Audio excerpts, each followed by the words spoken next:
திருச்சிற்றம்பலம். தில்லை அம்பலம். தென்னாடுடைய சிவனே போற்றி, எந்நாட்டவர்க்கும் மறைவா போற்றி, ஏகம்பத்துரையந்தாய் போற்றி, பாகம் பன்னுரு ஆகாய் போற்றி, காவாய் கனகத்திரளே போற்றி, கையிலை மலையானே போற்றி போற்றி, அருள் தரும் சிவகாமி அம்மை உடனுரை அருள்மிகு கைலாயநாத பெருமான் திருவடிகள் போற்றி போற்றி, அருள் தரும் விசாலாட்சி அம்மை உடனுரை அருள்மிகு கொங்கரேஸ்வர பெருமான் திருவடிகள் போற்றி போற்றி. தெளிவு குருவின் திருமேனி காண்டல், தெளிவு குருவின் திருநாமம் செப்பல், தெளிவு குருவின் திருவார்த்தை கேட்டல், தெளிவு குருகுரு சிந்தித்தல் தானே. அருட்குருநாதர் சோமசுந்தர நாயகர் திருவடிகள் போற்றி போற்றி, அருட்குருநாதர் மறைமலையடிகள் திருவடிகள் போற்றி போற்றி, அருட்குருநாதர் அழகரடிகள் திருவடிகள் போற்றி போற்றி, அருட்குருநாதர் ஆடலர செய்யா திருவடிகள் போற்றி போற்றி, அருட்குருநாதர் ஒளியர செய்யா திருவடிகள் போற்றி போற்றி, ஞானாசிரிய பெருமகனார் சிவமா ஜானகிராமனையா திருவடிகள் போற்றி போற்றி. குருவாகி வந்த சிவத்தை வணங்கி குவலயம் போற்றும் அடியார் பெருமக்களுடைய திருவடி தாமரைகளை வணங்கி நாளும் கோளும் பொருந்திய இன்றைய நன்னாளிலே நாம் போற்றுதலுக்கும் வழிபாட்டிற்கும் உரிய திருத்தொண்டர் புராணத்தை தொடர்ந்து சிந்திக்க முற்படுகின்றோம். நம்முடைய ஞானாசிரிய பெருந்தகை சென்ற வகுப்பில் எம்பிரான் சண்டேச நாயனாருடைய திருவரலாற்றை துவங்கி சிந்தித்திருக்கின்றார்கள். எத்தனை பாடல்கள்? 2 பாடல்கள். முதல் 2 பாடல்களை அவர்கள் சிந்தித்திருக்கின்றார்கள். அடுத்து 3வது பாடலிலே இருந்து நாம் இப்பொழுது சிந்திக்க முற்படுகின்றோம்.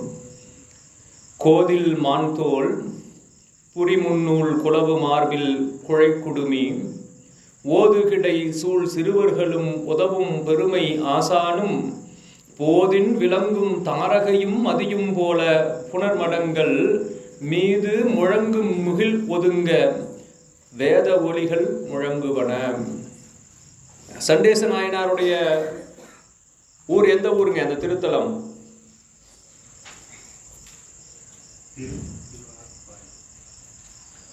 திரு ஆய்ப்பாடியா? சேஞ்சலூர்.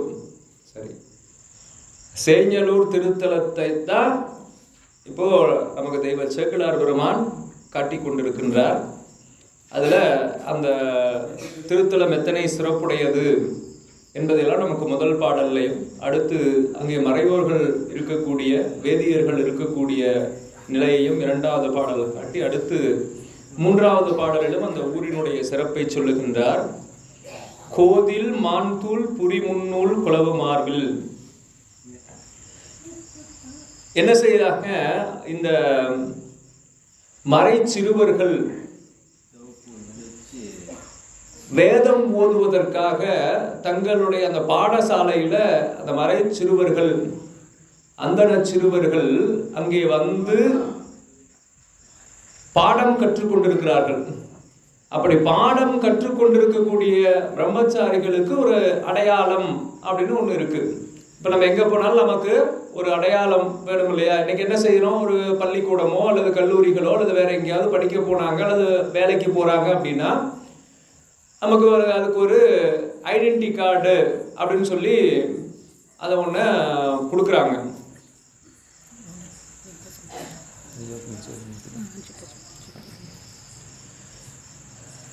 அப்படி அந்த அடையாளம் அப்படிங்கிறது எப்படி ஒரு அடையாளம் அப்படின்னா, அந்த அந்தண சிறுவர்கள் 7 வயதுல வந்து அந்த பாடசாலைக்கு வந்து பல ஆண்டு காலம் அவர்கள் பாடம் படிப்பாங்க. அப்படி பாடம் படிக்கின்ற போது அவர்களுக்கு அந்த பூநூல், முப்புரி நூல் அப்படின்னு சொல்லக்கூடிய பூநூல்னு சொல்லுவாங்க. அதை என்ன செய்வாங்க? சில பிரபுகளில் அதில் 3 முடிச்சுகள் இருக்கும். அந்த பிரம்மச்சாரிகள் அப்படிங்கிறவங்க வந்து அந்த ஒற்றை முடிப்புல அந்த ஒரு முடியை மட்டும் எடுத்து அணிந்திருப்பாங்க, மிக சன்னமாக. அதற்கடுத்து மணமானவர்கள் 3 அந்த நூலை அணிந்திருப்பார்கள். 3 முடிச்சு அதில் இருக்கும், ஒரு 3 நூல் இருக்கும். திருமணமானவர்கள் அந்த 9 நூலை ஒட்டுமொத்தமாக அந்த 3 சேர்த்து கற்றையாக அணிந்திருப்பாங்க. ஆனால் திருமணமாக அந்த பிரம்மச்சாரிகள், கல்வி கற்கக்கூடிய பிரம்மச்சாரிகள் என்ன பண்ணியிருப்பாங்கன்னா, அந்த ஒற்றை முடி, அந்த 3 நூல் மட்டும் இருக்கும், அந்த ஒரு மட்டும் இருக்கக்கூடிய அந்த பூநூலை அணிந்து அதில் மான் தோல், ஒரு பகுதியில் ஒரு மான் தோல் முடிச்சு போட்டிருப்பாங்க. மான் தோலை ஒரு சிவி கட்டி இருப்பாங்க. அப்படி இருக்கிறத பார்த்தாலே அவர்கள் கல்வி கற்கக்கூடிய பிரம்மச்சாரிகள் அப்படிங்கிறத நம்ம பார்க்க முடியும். அந்த சொல்லும்போது கோதில் மான் தோல், நமக்கு நம்முடைய மரபுல என்ன பண்ணுவாங்க, இந்த மான் தோல் பயன்படுத்துவாங்க, புலித்தோல் பயன்படுத்துவாங்க. அப்படியெல்லாம் பயன்படுத்தணும்னு நம்ம ஏதோ நம்ம சைவம் தானே சொல்கிறோம், அப்புறம் எப்படி போய் இப்படி வேட்டையாடி அவர்கள் அந்த விலங்குகளெல்லாம் கொன்று தோல் உரிப்பார்களானா அப்படி இல்லை. இயல்பாக அந்த விலங்கு இறந்ததற்கு பின்னால், அது இயற்கையாக மரணம் அடைந்ததற்கு பின்னால் அதனுடைய தோலை எடுத்து பயன்படுத்துவதனால அதற்கு கோதில் மான் தோல் அப்படின்னு சொல்றாரு. இப்போ பார்த்தீங்கன்னா அது எப்படி இறக்குன்ற போது இப்போ எப்படி பொசு பொசுன்னு இருக்கிற மாதிரி அப்படியே இறந்து போகாது. இயற்கையாக மரணம் சம்பவிக்கும் போது என்னன்னா, எவ்வளவு பெரிய ஆளாக இருந்தாலும் சரி, கடைசி கட்டத்தில் என்ன ஆகும், அப்படியே உடம்பு சுருங்கி போய் சதை பொது எல்லாம் குறைஞ்சி போய் ஒரு எலும்பும் தோலுமா இருந்துதான் அந்த இருப்பது. வயசான காலம் இல்லைங்க, அவர் திடீர்னு வந்துன்னா ஏதாவது ஒரு தீராத வியாதி வந்து செத்து போனால் உடம்பு உப்பி போயிருக்கும். அதனால அது அப்படி ஆகலையே நம்ம கேட்க முடியாது. இயற்கையாக நீண்ட காலம் வயதாகி இருக்கக்கூடியவர்களுக்கு நாளாக நாளாக தளர்ச்சியாக உடம்பு ஒரு கட்டத்தில் வளர்ந்துக்கிட்டே இருக்கும். பின்னால் என்ன ஆரம்பிக்கும், அந்த சதை கொஞ்சம் கொஞ்சமாக குறைந்து அப்படியே எலும்பாக ஆரம்பிக்கும். அப்படி ஒரு சூழல்ல இயற்கையாக இறந்து போன அந்த மானிடத்தை இருந்து அந்த சதை முதலாகிய குற்றங்கள் நீக்கிய அந்த சிறப்புடைய மான் தோல், கோதில் மான் தோல், புரிமுன்னூல் குளவு மார்பில், இதெல்லாம் மார்பில் இருக்கக்கூடிய அடையாளம். அடுத்து குழை குடுமி, அவர்கள் எப்பவுமே குடுமி வைத்திருப்பார்கள். ஓது கிடை சூழ் சிறுவர்களும், வகுப்பு அப்படின்னு நடந்தா அங்க மாணவர்கள் நிறைய இருந்து அவர்களுடைய குரல் கேட்கணும். அதை சொல்றார், ஓது கிடை சூழ் சிறுவர்களும். அதுவும் குறிப்பா அவர்களுக்கு இப்ப நம்ம வந்து இது பெரிய புராண வகுப்பு, இங்க வந்து நம்ம கேள்வி கேட்கும் போது மாணவர்கள் பேசுவாங்க, மற்ற நேரத்தில் அமைதியா இருப்பாங்க. இதே வந்து ஒரு திருமுறை வகுப்பு அப்படின்னா ஆசிரியர் சொல்லிக் கொடுக்க மாணவர்கள் எல்லாரும் பாடுவாங்க. அவர் சொல்ல சொல்ல எல்லாருமே பாடும்போது அது ஆசிரியருடைய குரல் மட்டும் தனித்தும், அடுத்து மாணவர்களுடைய குரல் எல்லாம் ஒன்றாக சேர்ந்தும் ஒழிக்கக்கூடியதாக இருக்கும். அதனால அதற்கு ஓது கிடை சூழ் சிறுவர்களும், அப்படி கூட்டமா உட்காந்து நீங்களா குரூப் ஸ்டடின்னு சொல்றாங்க இல்லையா, அந்த மாதிரி அவர்கள் ஒன்றாக குழுவாக இருந்து அந்த வேதங்களை எல்லாம் ஓதிக்கொண்டிருப்பார்கள். அப்படிப்பட்ட சிறுவர்களும் உதவும் பெருமை ஆசானும், ஆசானுடைய உதவி இல்லாம ஒருவரால முன்னேறவே முடியாதுங்க. அதான் நம்முடைய சமயம் நமக்கு முதல்ல சொல்றது 3 வழிபாடு இருக்கு இல்லையா. நமக்கு என்னென்ன வழிபாடுங்க, குரு லிங்க சங்கம வழிபாட்டில் முதலாக சொல்லப்படுகின்ற வழிபாடு குரு வழிபாடு தான். அப்படிப்பட்ட சிறப்புடைய அந்த உதவும் பெருமை ஆசான், இந்த 2 சொல்லையும் தனித்தனியா கொண்டு வந்து அந்த ஆசானோட இணைக்கணும்.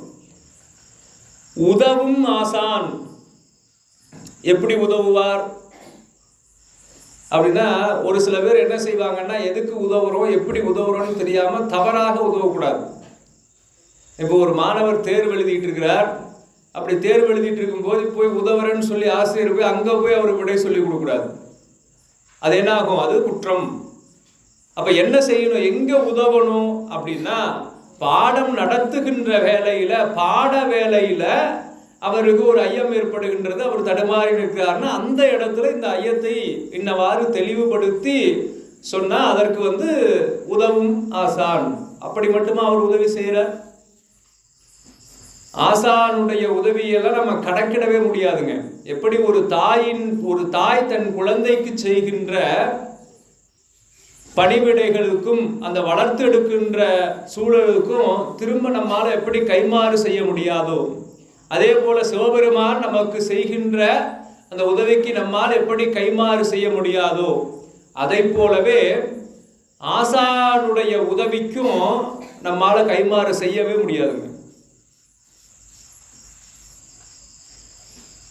ஒரு முறை ஒரு இளைஞன் போய் கேட்கிறான். அவனுக்கு இது மாதிரி ஒரு நல்ல அரங்கத்தில் ஒரு சொற்பொழிவாளர் வந்து பேசுறார். வந்து பேசுகின்ற போது கேட்கிறார், உங்க அம்மா மேல நீங்க எவ்வளவு அன்பு வச்சிருக்கீங்க அப்படின்னு கேட்டோம்னா, நாங்களாம் அவ்வளவு அன்பு வச்சிருக்கோம், இவ்வளவு அன்பு வச்சிருக்கிறோம் அப்படின்னு சொன்னோம். சரி, உங்க அம்மா கிட்ட போய் நான் கேட்கிற கேள்வியை கேளுங்க. அம்மா, நீ இதுவரைக்கும் எனக்கு செய்த தியாகத்திற்கு பதிலாக நான் உனக்கு ஏதாவது செய்யணும்னு நினைக்கிறேன், உனக்கு என்ன வேணும் கேளு அப்படின்னு உங்க அம்மா கிட்ட போய் கேளுங்க அப்படின்னு சொல்லி அந்த அரங்கில் சொற்பொழிவாளர் சொல்றார். எப்பவுமே தெரியுமே, அரங்கத்தில் வந்து சொற்பொழிவாளர் ஒன்று சொன்னார்னா உடனே ஆஹா ஐயா சொல்லிட்டாரு அப்படின்னு போய் நம்ம உடனே கடைபிடிச்சிருவோமா? அப்படிலாம் பிடிச்சிருந்தா தான் நாடு எப்போ முன்னேறி இருக்குமே. அப்படிலாம் இல்லை. அப்படியாங்க, சரி சரிங்க பார்த்துக்கலாம் அப்படின்னு போயிடுவோம். அதில் ஒரு சில பேர் தலைமானாக்கராக இருக்கக்கூடியவர்கள் அதை கடைபிடிப்பாங்க. அப்போ அந்த பையனுக்கு மனசில் பட்டுருச்சு, நம்ம போய் நம்ம அம்மா கிட்ட இதை கேட்கணும், அவர் சொன்னவாறு அப்படின்னு போய் அவர் என்ன செய்கிறார், கேட்கிறார். போய் அவர்களுடைய அம்மா கிட்ட, அம்மா நீ இது வரைக்கும் எனக்காக எவ்வளவோ தியாகங்கள்லாம் செய்திருக்கிறாய், அதுக்கு பதிலாக நான் வந்து உனக்கு ஏதாவது செய்யணும்னு நினைக்கிறேன், அதற்கு கைமாறாக நான் என்ன செய்யட்டும் அப்படின்னு அந்த பையன் போய் அம்மா கிட்ட கேட்குறான். அப்படி கேட்ட உடனே அந்த அம்மா என்ன சொல்கிறா, சரிப்பா நீ ஒன்றும் பெருசாக எதுவும் செய்ய வேண்டாம், இன்னைக்கு இரவு என் கூட படுத்து தூங்கு அப்படின்னு அந்த அம்மா சொல்கிறாங்க. என்ன அம்மா எனக்கு அது வேணும் இது வேணும்னு கேட்பாங்கன்னு பார்த்தா இப்படி வந்து என் கூட படுத்து தூங்குன்னு சொல்கிறாங்களே அப்படின்னு சொல்லிட்டு இவனும் சரி பரவாயில்ல, அம்மா ஏதோ இன்னைக்கு கேட்குறாங்க, அடுத்து திரும்ப கேட்டுக்கலான்னு சொல்லிட்டு சரிம்மா அப்படின்னு சொல்லிட்டு அம்மாவோட படுத்து தூங்குறான். அப்படி தூங்கி கொண்டிருக்கும்போது அவன் நல்லா தூங்கிட்டு இருக்கிறான். அம்மா இந்த ஓரம் படுத்திருக்காங்க, அவன் அந்த உள்பக்கமாக ஓரமாக படுத்திருக்கிறான். அம்மா என்ன பண்ணுறாங்க, உடனே பக்கத்தில் இருந்த அந்த தண்ணி நிரப்பி அவன் படுத்திருந்த இடத்துல அப்படியே அந்த படுக்கையில் ஊற்றி விடுறாங்க. உடனே என்ன செய்யறான், தூக்க கலக்கத்திலேயே அவன் அப்படியே அந்த படுக்கையிலிருந்து கொஞ்சம் புரண்டு ஈரம் இல்லாத பக்கமாக வந்து மறுபடியும் தூங்க ஆரம்பிக்கிறான். அப்படி அவன் கொஞ்சம் நல்லா தூங்கின உடனே அம்மா என்ன பண்ணுறாங்க, மறுபடியும் ஒரு குவளை தண்ணீர் எடுத்து அவன் தூங்கிட்டு இருக்கிற பக்கமாக ஊற்றுறாங்க. இப்படியே 2-3 முறை ஆன உடனே அந்த படுக்கை நனைஞ்சிருது. அவனால் எந்த பக்கம் திரும்பினாலும் ஈரமாக தான் இருக்குது. அப்படி ஈரமாக இருக்க உடனே என்னடா ஈரமாக இருக்குது படுக்கையில் அப்படின்னு சொல்லி எழுந்திரிச்சு பார்க்குறான். எழுந்திரிச்சு பார்த்த உடனே பார்த்தா தண்ணியை வச்சுக்கிட்டு அவங்க அம்மா நின்றுட்டு இருக்காங்க. உடனே அவன் என்ன சொல்றான், என்னம்மா உனக்கு கொஞ்சம் கூட இது இல்லை, என்னோட வந்து தூங்குன்னு சொன்ன, நானும் நீ கேட்டேன்னு வந்து தூங்குனேன், இப்படி பாதி தூக்கத்தில் நல்லா தூக்கம் வர்றப்பெல்லாம் நீ தண்ணியை கொண்டு வந்து ஊற்றி எழுப்பிக்கிட்டே இருக்க, நான் எப்படி தூங்குறது அப்படின்னு சொல்லி அந்த மகன் கேட்டானான். அப்போ அந்த தாய் சொல்லுகின்றால், மகனே சின்ன வயசில் நான் இப்படி தான் எல்லா காலையிலேருந்து பகல் முழுக்க எல்லா வேலையும் செஞ்சு முடிச்சுட்டு இரவு உன்னை பக்கத்தில் போட்டு நான் படுத்து தூங்க ஆரம்பிப்பேன். நீ தூக்கத்திலேயே சிறுநீர் கழிச்சிடுவேன், யூரின் போயிடுவேன், அந்த இடம் ஈரமாயிடும். ஈரமாக இருந்தால் உங்கள் உடம்புக்கு ஒத்துக்காதுன்னு உன்னை தூக்கி வேற ஒரு இடத்துல நல்ல ஈரமில்லாத இடத்துல உன்னை படுக்க வச்சுட்டு நான் அந்த ஈரத்திலேயே படுத்து தூங்கிடுவேன். இன்னைக்கு உன்னால் இந்த ஈரமான பெட்டில் உன்னால் படுத்து தூங்க முடிஞ்சா நீ எனக்கு நான் செய்த தியாகத்துக்கு ஈடா நீ ஏதாவது செய்த அப்படின்னு நான் நினச்சிக்கிறேன் அப்படின்னு அந்த அம்மா சொன்னாங்களாம். அப்போ தான் அந்த பையன் உணர்ந்தான், தாயினுடைய தியாகத்திற்கு நம்மால் ஈடாக எதையுமே செய்ய முடியாது என்று அந்த மகன் உணர்ந்து கொள்கிறான். இப்போ இதே தான் ஒரு பிறவியில் நமக்கு தாயாக இருந்து பணி செய்யக்கூடிய அவர்களுக்கே நம்ம கைமாறு செய்ய முடியாது அப்படின்னு சொன்னா, நமக்காக தனு கரண புவன போகங்களை எல்லாம் படைத்து நம்மை நாள்தோறும் காத்து கொண்டிருக்கக்கூடிய பெருமானுடைய கருணைக்கு நாம என்ன கைமாறு செய்ய முடியும்? மாணிக்கவாசக பெருமான் சொல்வார் இல்லையா, யான் இதற்கு இளனோர் கைமாறு, இந்த கைமாறு செய்ய முடியாது சாமி. எப்படி அவன் நம்மை பாதுகாக்கின்றான். கருக்குழியில இருந்து திரும்ப நாம் இந்த பூமியில பிறந்ததுக்கு அப்புறம் எத்தனையோ இடையூறுகளை எல்லாம் கடந்து இன்று வரை நாம இருந்து கொண்டிருக்கிறோம் அப்படின்னு சொன்னா அதற்கு காரணம் இறைவனுடைய பெரும் கருணை. அதனாலதான் தாயிற் சிறந்த தயாவான தத்துவனே என்று இறைவனை மாணிக்கவாசக பெருமான் போற்றுகின்றார்.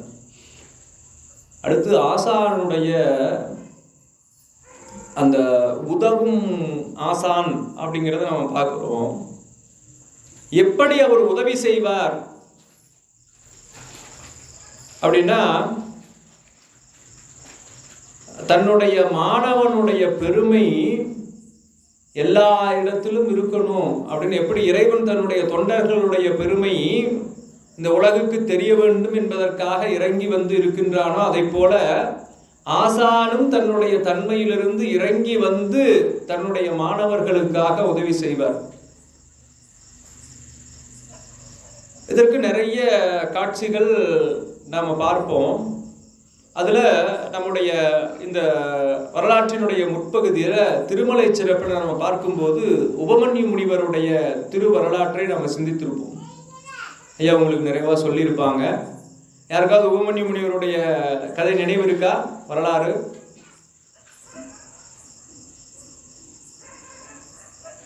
உபமன்யு முனிவர் வியாகிரபாதர் என்று சொல்லக்கூடிய புலிக்கால் முனிவருடைய மகன். அவர் சந்தீபன முனிவருடைய ஆசிரமத்தில் குருகுலத்தில் கல்வி கற்றுக்கொண்டிருக்கிறார். இன்னைக்கு மாதிரி நம்மளாம் போனோடனே குறிப்பிட்ட டைம் இந்த டைமில் தான் இந்த பாடம் தான் நடத்தணும் அப்படிங்கிற குறிப்பிட்ட காலம்லாம் அப்போ கிடையாது. ஆசிரியருக்கு எப்பொழுது தோன்றுகின்றதோ அப்பொழுது பாடம் நடத்துவார். மாணவர்கள் அந்த நேரத்தில் வந்து குறிப்பு எடுத்து படித்து கொள்ளணும். அப்படி ஆசிரியருடைய தங்கி இருந்து படிக்கணும். அப்படியெல்லாம் இருந்த காலம் அது குருகுலவாசம் அப்படின்னா இப்போ குருகுலவாசத்தில் இருக்கிறார். அப்படி குருகுலவாசத்தில் இருக்கின்ற உபமன்யு முனிவர் அவர் அந்த குருகுலம் 7 வயசுல குழந்தையாக இருக்கும்போது ஒவ்வொரு நாளும் வகுப்புல முதல் இடத்துல அமர்ந்து உபமன்யு முனிவர் பாடம் கேட்டுக்கொண்டிருப்பார்.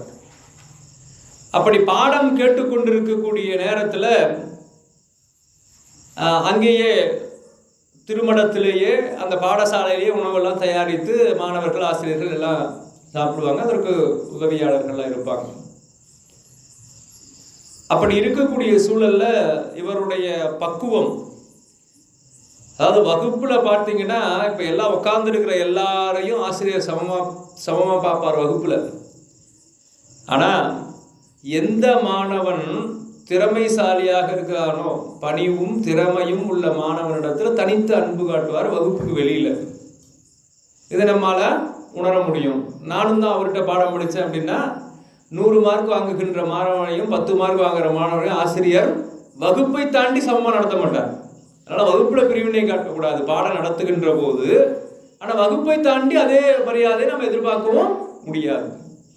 அப்ப என்ன செய்கிறார், இவருடைய பக்குவம், உபமன்யு முனிவருடைய பக்குவம் தெரிந்து சந்தீபன முனிவர் என்ன செய்கிறார், அவருக்கு ஒரு சின்ன ஒரு சோதனை. என்ன செய்யலாம், இவருடைய நல்ல பக்குவமா பாடமெல்லாம் படிக்கிறது வேற, படித்து ஒப்பிக்கிறது வேற, படித்து உணர்ந்து செயல்படுத்துவது வேற.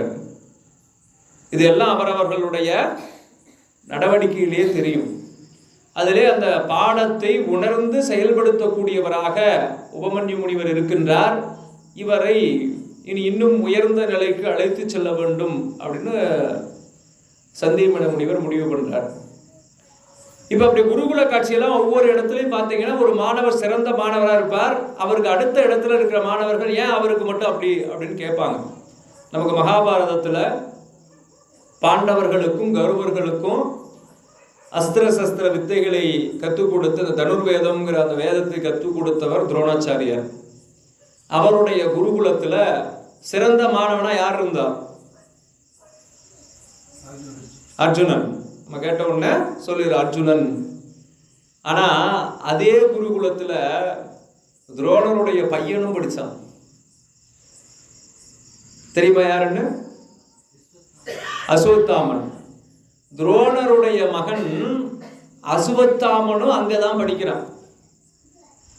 ஆனா இன்றைய உலக பார்த்த யோசிச்சு பாருங்க, அவரோட பையனுக்கு தான் முன்னுரிமை கொடுத்துருப்பாங்க. ஆனால் அங்க மாணவர்களுக்கு தான் முன்னுரிமை. அதுதான் ஆசிரியருடைய சிறப்புங்க. அந்த காலத்துல ஒரு பழமொழி இருக்கும் இல்லையா, வாத்தியார் பிள்ளை மக்கு அப்படின்னு. ஏன் சொல்றாங்க? அவர் மற்ற பிள்ளைகளுக்கு பாடம் நடத்துற அளவுக்கு அவர் பிள்ளைக்கு போய் பாடம் நடத்த மாட்டார். நடத்தினாதானே கேட்டு பிள்ளை வளர்றதுக்கு. அப்ப அதே குருகுலத்துல படிக்கிறார் அசுவத்தாமன். ஆனா அவன் மேல தனி கவனமும் சிறப்பு கவனமும் யார் செலுத்தல? துரோணாச்சாரியார் செலுத்தவில்லை. அப்ப ஒரு காலம் எல்லாரும் கேள்வி கேட்கிறாங்க, ஏன் அர்ஜுனனுக்கு மட்டும் நீங்க முன்னுரிமை கொடுக்குறீங்க அப்படின்னு சொல்லி கேட்கிறாங்க. அப்படி கேட்கின்ற போது, சரி நான் இதற்கு விடை நாளைக்கு உங்களுக்கு சொல்றேன் அப்படின்னு சொல்லிட்டு பாடம் நடத்துறாரு. பாடம் நடத்துகின்ற போது எப்பவும் முதல்ல இருந்து பாடம் கேட்கிற அர்ஜுனனை அன்னைக்கு வேற ஒரு பணிக்கு அனுப்பிடுறாரு. வேற ஒரு வேலை, நீ போய் அந்த வேலையை செஞ்சுட்டு வா, குருநாதர் பாடம் அதை நான் உனக்கு அப்புறம் சொல்லித்தரேன், நீ இப்போ போய் இந்த வேலையை செஞ்சுட்டு வான்னு அனுப்பிடுறாரு துரோணாச்சாரியார். அவருக்கு எப்போவுமே ஒரு பழக்கம். இப்போ பார்த்தீங்கன்னா நம்ம ஒரு நாள் கடைசி பாட வேலையில் அப்போல்லாம் ஆசிரியர்கள் இப்போலாம் அப்படி பண்ணுறாங்களா இல்லையான்னு தெரியல, அந்த கரும்பலகைகளில் எழுதுவாங்க. பள்ளிக்கூடத்தில் எல்லாம் எழுதி இருக்கும். எல்லாரும் எழுதி முடிச்சதுக்கு அப்புறமேட்டு அதை அழிப்பாங்க. கடைசி வகுப்பு பெரும்பாலும் அழிக்க மாட்டாங்க, எல்லாம் அவசர அவசரமாக கிளம்பி போயிடுவாங்க. அன்னைக்கு நம்ம பள்ளிக்கூடத்துக்கு போகலைன்னா அடுத்த நாள் காலையில் பார்த்தோம்னா அந்த கடைசி பாட வேலையில் என்ன நடத்துனாங்களோ அது அந்த கரும்பலகையில் இருக்கும், போர்டில் இருக்கும். அவன் போய் அதையாவது எழுதி வச்சுக்கலாம். அது மாதிரி என்ன செய்வார் நம்முடைய துரோணாச்சாரியார், அங்கே ஒரு குறிப்பிட்ட இடத்துல அந்த பாடத்தினுடைய குறிப்புகளை எல்லாம் அவங்களுக்கு மாணவர்களுக்கு ஒவ்வொருத்தருக்கா அதை எழுதி இப்படி செய்யணும்னு சொல்லி அந்த செய்முறைகளை எல்லாம் காட்டுவார். இதையெல்லாம் முடிச்சுட்டு எல்லாரும் கிளம்பி சரி வாங்க ஆற்றங்கரைக்கு போவோம் அப்படின்னு சொல்லி துரோணாச்சாரியர் என்ன பண்ணுறார், ஆற்றங்கரைக்கு கூட்டிகிட்டு போயிடுறார். கூட்டிகிட்டு போய் இங்கே அர்ஜுனனை தவிர மீதி எல்லாருக்கும் பாடம் நடத்தியாச்சு. அவங்க எல்லாம் பாடத்தை கேட்டுக்கிட்டாங்க. சரி வாங்க போவோம் அப்படின்னு சொல்லிட்டு போயிடுறாரு. போன உடனே ஆற்றுல இறங்கி குளிக்கிறார். நீங்களாம் கரையில் இருங்க, நான் குளிச்சுட்டு வரேன் அப்படின்னு சொல்லிட்டு துரோணர் கீழே படிப்புகளை இறங்கி குளிக்கிறார் அந்த ஆற்றுல. அப்படி இறங்கி குளிக்கும்போது ஒரு முதலை அவரோட காலை பிடிச்சிக்குது. உடனே என்ன செய்யறாரு, என்னை யாராவது காப்பாத்துங்கன்னு சொல்றாரு. இவங்கெல்லாம் ஏன்னா இவங்க எல்லாருமே வித்தையை கத்துக்கிறாங்க. அன்னைக்கு என்ன பாடம்னா, திடீர்னு இது மாதிரி ஆபத்து காலத்துல ஒரு விலங்கு கிட்ட மாட்டிக்கிட்டோம்னா அந்த விலங்கினுடைய வாயை அம்பினால திறந்து அப்படியே நிறுத்தி அவர்களை விடுவிக்கணும். அதுதான் அன்னைக்கு பாடம். இப்போ எல்லாரும் கேட்டாச்சு. கேட்ட உடனே கொஞ்ச நாள் கழிச்சு கூட இல்லை. இப்போ நம்ம ஒரு கேள்வி கேட்குறோம், முதல்ல ஐயா திருமலை சிறப்புல வந்தது அப்படின்னா அப்படியா எத்தனை வருஷத்துக்கு முன்னால் வந்திருக்கும் அப்படின்னு நம்ம யோசிப்போம். அப்படிலாம் இல்லை. அன்னைக்கு நடந்த பாடம் அப்போ உடனே கூட்டிட்டு போய் இது மாதிரி நடக்குது. யாரும் என்ன செய்யல, உடனே அந்த வில்லை எடுத்து அம்பு தொடுத்து அந்த முதலை மேலே விட்டு அவரை காப்பாற்றல. இந்த சத்தம் கேட்டு அங்கே பணியை முடிச்சு வந்துகிட்டு இருந்த அர்ஜுனன் என்ன பண்ணுறான், அவர் பாடம் நடத்தின அந்த குறிப்புகள் இருந்த அந்த நடுப்பகுதியை பார்த்துட்டு நேராக வரான். தன்னுடைய வில்லை எடுக்கிறான், அம்பு தொடுத்து அந்த முதலையினுடைய 2 வாய்ப்புகள் தாடை பகுதியிலே அம்பை விட்டு துரோணாச்சாரியருடைய காலை வெளியில் எடுத்து அவரை வெளியில் கூட்டிகிட்டு வரான். அப்படி கூட்டிகிட்டு வந்தோடனே துரோணாச்சாரியார் பார்த்து சொன்னார், இப்போ தானே உங்களுக்கு பாடம் நடத்தின, நீங்கள் எல்லாரும் இருந்து கேட்டீங்க. ஆனால் அர்ஜுனன் பாடம் நடத்தும் போது அவன் இல்லை இங்கே, அவனை வேற ஒரு பணிக்கு நான் அனுப்பியிருந்தேன். ஆனால் நான் சொல்லி கொடுத்த இந்த வித்தையை நீங்கள் யாரும் சரியான காலத்தில் எனக்கே பயன்படுத்தலை.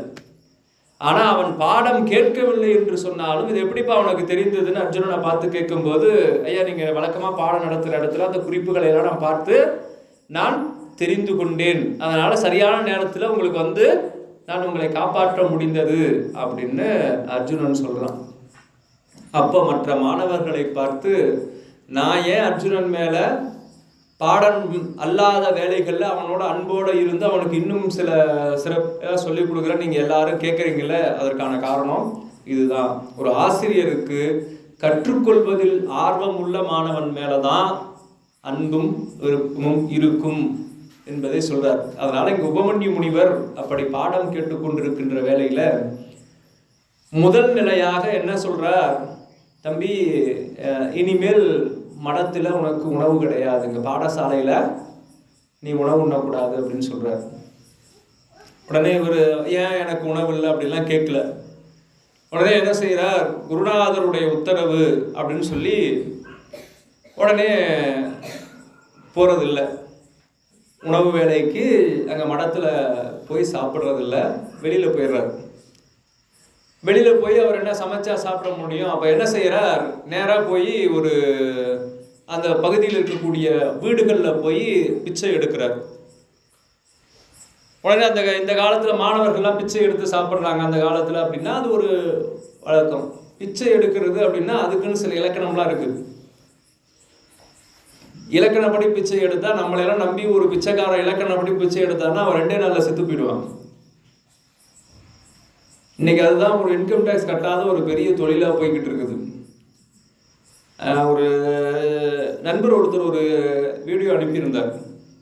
அதில் இந்த உடம்புல சாட்டை அடிச்சுக்கிட்டு ஒருத்தன் போய்கிட்டு இருக்கிறான். எப்பா நல்லா தானே இருக்கிற, வா நான் வேலைக்கு உன்னை வச்சுக்கிறேன், நீ வந்து என்கிட்ட வேலை செய்யன்னு சொல்கிறார். அதுக்கு அவன் கேட்குறான், எவ்வளோ சம்பளம் கொடுப்பேன்? 750 ரூபா தரேன்ப்பா ஒரு நாளைக்கு. நான் ஒரு நாளைக்கு 2000 ரூபா சம்பாதிக்கிறேன் தெரியுமா? நீ கொடுக்குற 750 ரூபா எனக்கு எதுக்கு ஆகும்? அப்போ இது வந்து ஒரு பெரிய தொழிலாக போயிட்டு இருக்கு. ஆனால் என்ன செய்யறது, நாமளும் சரி என்னமோ பாவம் கேட்குறாங்க அப்படின்னு வரவங்க எல்லாம் கொடுத்துட்டு போயிடுறோம். அப்படி அங்கே போய் கேட்கிறார். எப்படி பிச்சை எடுக்கணும் அப்படின்னா, இன்னைக்கு மாதிரி காசு பணம்லாம் பிச்சை எடுக்கக்கூடாது. பிச்சையாக எதை ஏற்கணும்னா உணவை தான் ஏற்கணும். அப்போ போய் உணவு கேட்கறதுனா இஷ்டத்துக்கு ஒரு வீட்டில் இட்லி, இன்னொரு வீட்டில் தோசை, இன்னொரு வீட்டில் பூரி, இன்னொரு வீட்டில் பொங்கல் அப்படி வாங்கிக்கலாமா? வாங்கக்கூடாது. 3 வீடுகளுக்கு தான் பிச்சைக்கு போகணும். ஒரு முறை பிச்சை எடுக்க போறோம்னா 3 வீட்டுக்கு தான் போகணும். சரிங்க, அதான் நீங்க சொன்னீங்களா 3 வீட்டுக்கு போறோம், ஒரு வீட்டில் இட்லி, ஒரு வீட்டில் தோசை. அப்படி இல்லை. முதல் வீட்டில் இல்லைன்னு சொன்னா தான் 2வது வீட்டுக்கு போகணும். 2வது வீட்டில் இல்லைன்னு சொன்னாதான் 3வது வீட்டுக்கு போகணும். 3வது வீட்டில் இல்லைன்னு சொல்லிட்டா என்ன பண்ணக்கூடாது, 4வது வீட்டுக்கு போகக்கூடாது. அன்னைக்கு இறைவன் கொடுத்தது இதுதான், பேசாம போயிடும். இதுதான் பிச்சை எடுக்கிறதுக்குரிய விதிமுறை. முதல் வீட்டில் எனக்கு 8 இட்லி வேணும், முதல் வீட்டில் 2 இட்லி தான் போட்டாங்க அப்படின்னா அப்போ 2வது வீட்டுக்கு போகக்கூடாது. மீதி எனக்கு இன்னும் பாதி வயிறு நிரம்பிருக்கு, இன்னும் நிறைய வேணும் அப்படின்னு போகக்கூடாது. இப்படியெல்லாம் நிறைய நெறிமுறைகள் விதிமுறைகள்லாம் இருக்கு. இந்த நெறிமுறைகளை அப்படி கடைப்பிடிக்கணும் அப்படின்னு நினைக்கிறார். என்ன செய்கிறார், நேராக போய் பிச்சை கேட்கிறார். ஒருத்தருடைய வீட்டில் கொடுக்குறாங்க, சாப்பிட்றார். இப்போ ஒரு வாரம் ஆகுது, பாடம் நடத்திக்கிட்டே இருக்கார். பாடம் நடத்தி கொண்டே இருக்கும்போது இப்போ உணவு இல்லைன்னா நமக்கு உடம்பு கொஞ்சம் பசியில் அப்படியே வாட ஆரம்பிக்கும். பார்க்குறாரு, அப்படியே எப்பவும் போட அப்படியே முகமலர்ச்சியோட உபமன்யு எடுத்து பாடம் கேட்டுருக்கார். உபமன்யு, மடத்தில் சாப்பிடுகிறாயா? இல்லை சுவாமி, நான் உங்கள் வார்த்தையை மீறலை, நான் வெளியில் போய் பிச்சை எடுத்து சாப்பிட்றேன். அப்படியா, சரி, அந்த பிச்சை எடுத்துகிட்டு வர்ற உணவை இங்கே கொடுத்துரு. அப்படியே ஆகட்டும் சுவாமி. திரும்ப போகிறார். ஏற்கனவே மடத்தில் உணவில்லை, இப்போ பிச்சை எடுக்கிற உணவையும் கொண்டு வந்து இங்கே கொடுத்துடணும். அடுத்து என்ன செய்கிறார், திரும்ப ஒரு வாரம் ஆகுது. அப்படி ஆன உடனே உபமன்யு மடத்தில் சாப்பிட்றா. இல்லை சுவாமி, இப்போ உணவுக்கு என்ன செய்கிற, பிச்சை எடுத்து வந்து அதை இங்கே கொடுக்க சொன்னேன், கொடுத்துட்டேன் சுவாமி. அப்புறம் எப்படி உணவு கிடைக்குது? 2வது முறை பிச்சைக்கு போகிறேன். நீ ஒருத்தனே பல முறை பிச்சைக்கு போனால் என்ன ஆகிறது? இனிமேல் 2வது முறை பிச்சைக்கு போகாத. மடத்தில் உணவு கிடையாது, அடுத்து பிச்சை எடுக்கிற உணவை கொண்டு வந்து இங்கே கொடுத்துடணும். 2வது முறை பிச்சைக்கு போகக்கூடாது. இப்போ இன்னும் ஒரு வாரம் ஆகுது. இப்போ கேட்குறார் உபமன்யு, உணவுக்கு என்ன செய்கிறார்? சுவாமி, இந்த மாதம் எனக்கு ஒரு பணி கொடுத்துருக்கீங்க, மாடு மேய்க்கிற பணி. நான் அந்த மாடுகளை சென்று மேய்த்து கொண்டிருக்கும் போது இங்கே இருக்கக்கூடிய தொழுவத்தில் இருக்கக்கூடிய கன்றுகளை நினைந்து அந்த பசுக்கள் பால் சொரியும், அது மண்ணில் வீணாக போகுது. அந்த பாலை நான் வந்து கையிலே வாங்கி குடிச்சுக்கிறேன். சரி, விழுந்து மண்ணில் வீணாக போனாலும் சரி, நீ இனிமேல் பாலை குடிக்காத. யோசிச்சு பாருங்க. இன்னைக்கு இப்படி ஒரு சூழல், முதல் சூழல்லையே அவ்வளோதான், கும்பலாக வந்துடுவாங்க கிளம்பி. நீ எப்படி என் பையனுக்கு வந்து சாப்பாடு இல்லைன்னு சொல்லலாம் அப்படின்னு. ஆனால் இத்தனைக்கும் பொறுமையாக இருக்கிறார் உபமன்யு முனிவர். பாலும் குடிக்கிறது இல்லை. திரும்ப ஒரு வாரம் ஆகுது. உபமன்யு உணவுக்கு என்ன செய்கிறார்? சுவாமி பால் குடிக்கிறாயா? இல்லை சுவாமி. அப்போ என்ன செய்கிற? பால் குடித்த பின்னால கன்றுகளுடைய வாயிலிருந்து ஒரு நுரை வரும், அதை எடுத்து சாப்பிட்றாங்க. இனிமேல் அதையும் சாப்பிடாத அப்படின்னு சொல்லிட்டார். ஒரு 2 நாளில் உபமன்யுவுக்கு பசி தாழ முடியல. அப்போ என்ன செய்கிற? அந்த மனிதர்கள் சாப்பிடுகின்ற உணவை தானே குருநாதர் சாப்பிடக்கூடாதுன்னு சொல்லியிருக்காருன்னு சொல்லி ஒரு பசி தாழ முடியாமல் ஒரு எருக்கஞ்செடியை உடைச்சி அதில் இருந்த பாலை வந்து குடிச்சிடுறார்.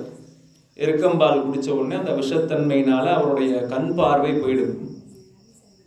இப்படி கண் பார்வை போன உடனே அப்படியே பாட வேலை வருமேன்னு சொல்லிட்டு அப்படியே தேடி ஆசிரமத்துக்கு வர்ற வழியில் ஒரு கிணற்றுல விழுந்துடுறார்.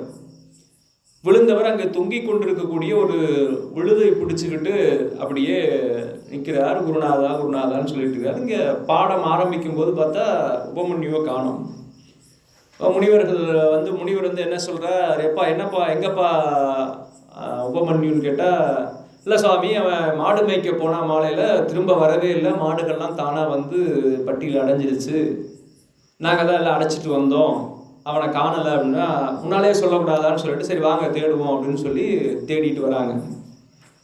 தேடிக்கொண்டு வரும்போது இவர் அப்படியே குரல் கொடுத்துட்டு வர்றார், உபமன்யு எங்கே இருக்கிறாய் அப்படின்னு. அவன் அவருடைய அந்த கிணத்துக்கிட்ட வந்து அவருக்கு கேட்கும்போது, சாமி இப்போ நான் பால் கிணற்றுல அந்த பிடி இல்லாத சுவர் இல்லாத இந்த கிணற்றுல நான் விழுந்து கிடக்கிறேன் அப்படின்னு சொல்கிறார். சரி அப்படின்னு சொல்லிட்டு மற்ற மாணவர்களாம் நீங்களாம் போய் ஆசிரமத்திற்கு போய் உணவு எடுத்துக்கொள்ளுங்க அப்படின்னு சொல்லிட்டு அவங்களெல்லாம் அனுப்பிட்டு உபமன்யுவை பார்த்து எப்படி நீங்கள் வந்து விழுந்துன்னு கேட்குறாரு. கேட்ட உடனே உபமன்யு சொல்கிறார், நடந்ததெல்லாம் சொல்லிட்டு இப்படி நான் எருக்கம்பாலை குடிச்சிட்டேன், எனக்கு கண் பார்வை தெரியல, சரி பாடம் கேட்க வரலான்னு வரக்கூடிய வழியில் இப்படி நான் தவறி விழுந்துட்டேன் அப்படின்னு சொன்ன உடனே, சரிப்பா நான் உனக்கு ஒரு மந்திரத்தை உபதேசம் பண்ணுறேன், அந்த மந்திரத்தை சொன்னேன்னா தேவர்களுக்கெல்லாம் வைத்தியம் பார்க்கக்கூடிய அஸ்வினி தேவர்கள் உனக்கு முன்னால் தோன்றுவாங்க, அவங்க கிட்ட சொல்லி நீ உன்னுடைய கண் பார்வையை சரி பண்ணிட்டு மடத்துக்கு வந்துரு அப்படின்னு சொல்லி உபமன்யு முனிவர் இடத்துல சொல்கிறார். இவரும் இது ஒரு 108 முறை சொன்னேன்னா அவங்க வந்துடுவாங்க அப்படின்னு சொல்லிட்டு சந்தீபன் முனிவர் ஆசிரமத்துக்கு போயிட்டார். அந்த மந்திரத்தை அப்படியே அந்த விழுதை பிடித்து கொண்டு தொங்கி கொண்டு உபமன்யு முனிவர் சொல்லிகிட்டே இருக்கிறார். 108 முறை சொன்ன உடனேயே அந்த அஸ்வினி தேவர்கள் வராங்க. வந்த உடனே வைத்தியம் பார்க்கணும், உனக்கு எப்படி இந்த கண் பார்வை போச்சு, ஏன்னா நோய் நாடி நோய் முதல் நாடி அது தணிக்கும் வாய் நாடி வாய்ப்பச் செயல், ஒரு நோய் எப்படி வந்தது அப்படின்னு தெரிஞ்சுக்கணும். அப்பெல்லாம் போன உடனே மருத்துவர் என்ன கேட்பாரு, உங்களுக்கு என்ன தலை வலிக்குதுங்க, நேற்று என்ன சாப்பிட்டீங்க,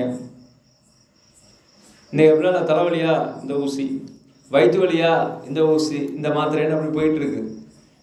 அப்போ வந்து என்ன செய்வாங்க, கேட்டு என்ன சாப்பிட்டீங்க, 2 நாளாக என்ன சாப்பிட்டீங்க, இயற்கை உபாதைகள்லாம் சரியாக கைதா என்ன இதெல்லாம் கேட்டு அதுக்கப்புறமேட்டு நாடியெல்லாம் பிடிச்சி பார்த்து பொறுமையாக. அப்போ இவர் கேட்குறாங்க, உனக்கு எப்படி கண் பார்வை போச்சு அப்படின்னு சொன்ன உடனே இதுவரை நடந்த அந்த வரலாறையெல்லாம் உபமன்யு முனிவர் எடுத்து அஸ்வினி தேவர்கள்கிட்ட சொல்கிறார். அப்படி சொன்ன உடனே அஸ்வினி தேவர்களுக்கு ஒரு யோசனை, ஏன்னா அவர் ஆசிரியர் சொன்னதையெல்லாம் குருநாதர் சொன்னதையெல்லாம் அப்படியே கேட்டிருக்கிறானே, இப்போ என்ன செய்கிறான்னு பார்ப்போம் அப்படின்னு சொல்லி உபமன்யு முனிவரிடத்துல கேட்குறாங்க. சரிப்பா, இங்கே நாம் 3 பேர் மட்டும்தான் இருக்கிறோம், இந்த கிணத்துல நீ பாதி தொங்கிட்டு இருக்க, நாம் 3 பேர் மட்டும்தான் இருக்கிறோம், நாங்கள் தேவலோகத்திலிருந்து அமிர்தம் எடுத்துகிட்டு வந்திருக்கிறோம், அதை கொடுக்குறோம், நீ சாப்பிடு, நீ வேற ஏற்கனவே பசியோடு இருக்குன்னு சொல்கிற, நீ அதை சாப்பிடு அப்படின்னு சொல்கிறாங்க.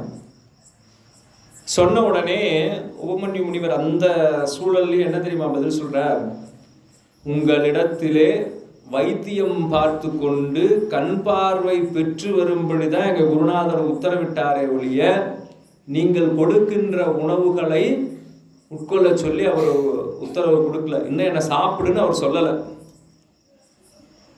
அதனால நீங்க கொடுக்கக்கூடிய அந்த தேவாமிர்தத்தை நான் சாப்பிட மாட்டேன் அப்படின்னு உபமன்யு முனிவர் மறுக்கிறார்.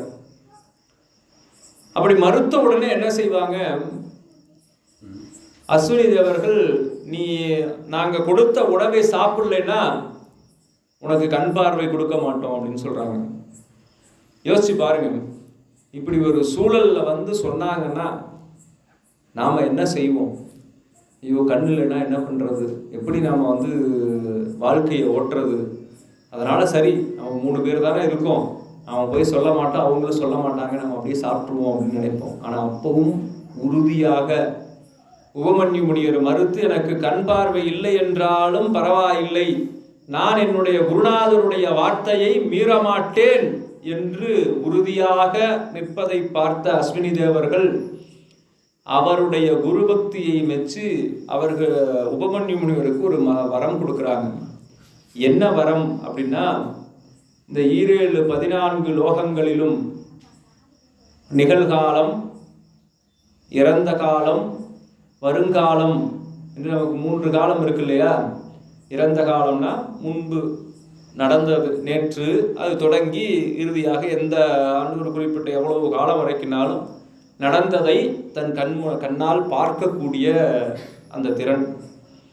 அடுத்து இப்போ நான் வேணா நம்ம கண்ணு முன்னால இங்கே என்ன இருக்கோ தெரியும். இப்போ இது பின்னால இந்த காம்பவுண்ட் வால் அந்த பக்கம் என்ன இருக்குன்னு நமக்கு தெரியாது. ஆனால் அங்கே என்ன நடப்பது என்பதையும் அறியக்கூடிய ஆட்கள். அடுத்து இன்னும் சில காலம் கழித்து, நாளைக்கு சாயந்தரம் இந்நேரத்தில் இங்கே என்ன நடக்கும், அல்ல இன்னும் சில வருடங்கள் கழித்து, இன்னும் சில காலங்கள் கழித்து எந்த இடத்துல, இந்த உலகத்துல எந்த இடத்துல என்ன நடக்கும் என்பதை அறியக்கூடிய ஆற்றலை உபமன்யு முனிவருக்கு கொடுக்கிறார்கள்.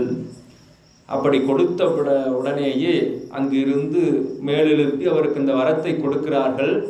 பெற்ற உடனே என்ன செய்வோம், நமக்கு ஒரு பெரிய வாய்ப்பு.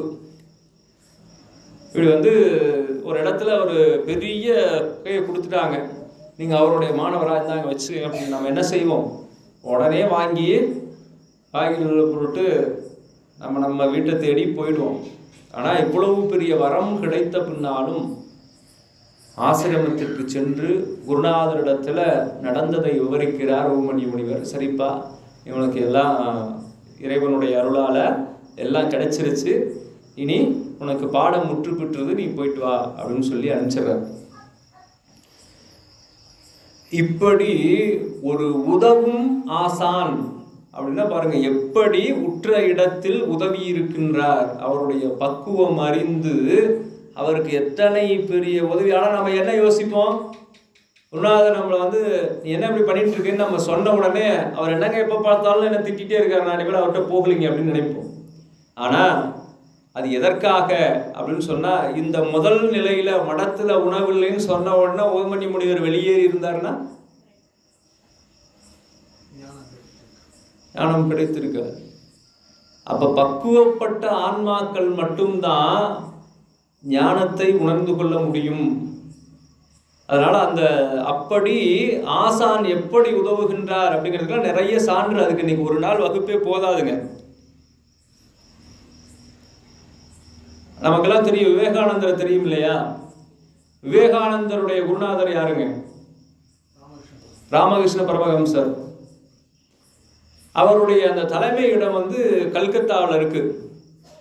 ஒவ்வொரு நாளும் அவருடைய ஆசிரமத்திற்கு சில பேர் சில பகுதிகளில் இருந்து வரும்போது ஒரு அந்த ஆற்றங்கரையை, கூக்லி நதின்னு அது ஒரு அந்த நதிக்கரையை கடந்து அவருடைய ஆசிரமத்துக்கு வரணும்.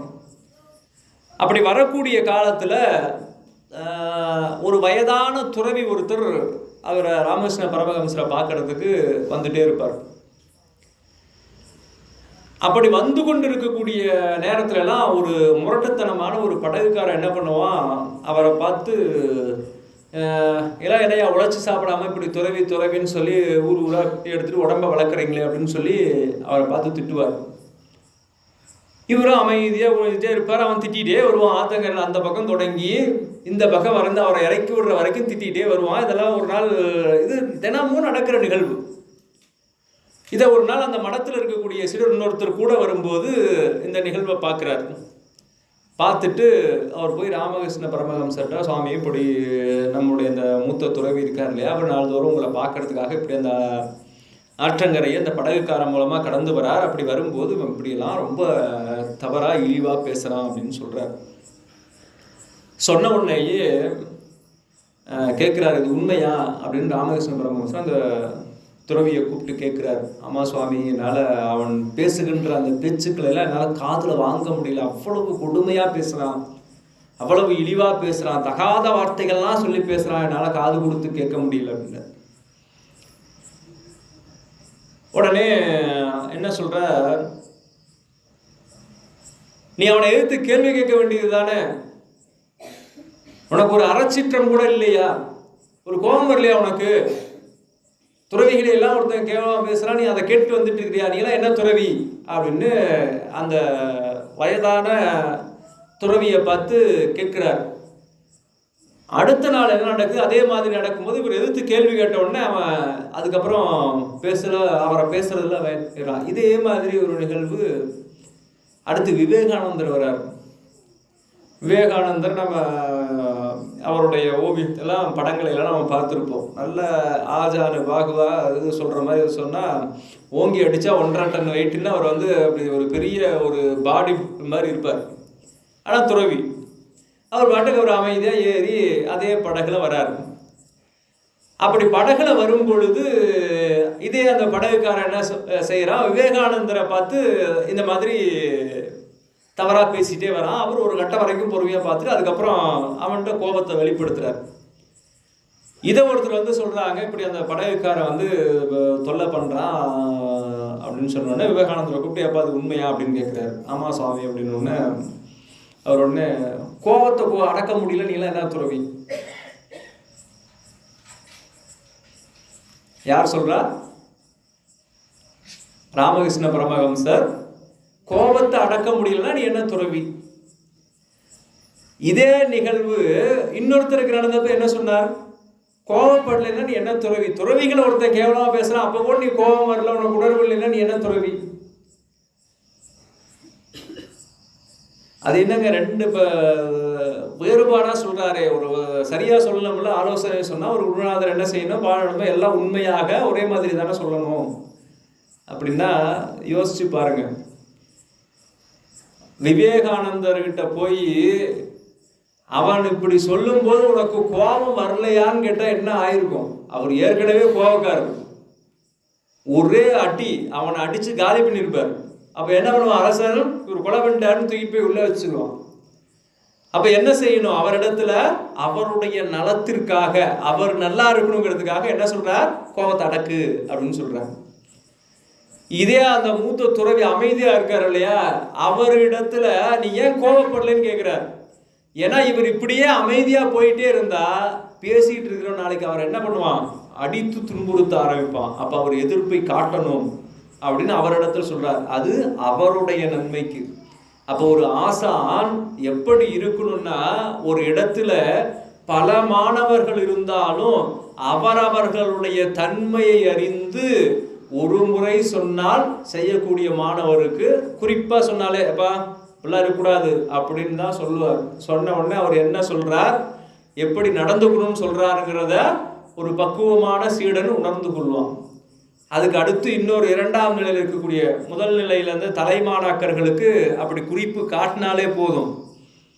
இப்போ சத்தம் போட்டு சிரிச்சுட்டு இருக்கிறான், ஆசிரியர் இப்படி திரும்பி பார்க்குறார், பார்த்த உடனே நாம சிரிச்சது தப்பு அப்படின்னு உணர்ந்து அவன் வாயை மூடிட்டான்னா அவன் தலைமாணாக்கர்.